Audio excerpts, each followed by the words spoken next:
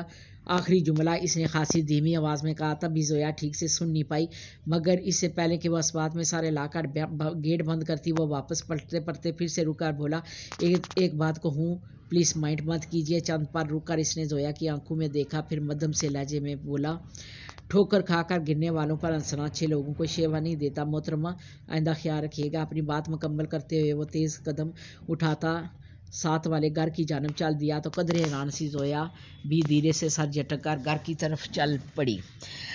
جی تو دوستو، یہاں یہ اس ناول کا دوسرا حصہ ختم ہوتا ہے۔ کل اس کا تیسرا حصہ لے کر حاضر ہوں گی، تو جلد ملیں گے اگلے تیسرے حصے کے ساتھ۔ تب کے لیے مجھے دیں اجازت اور اپنی دعاؤں میں یاد رکھیں۔ خدا حافظ۔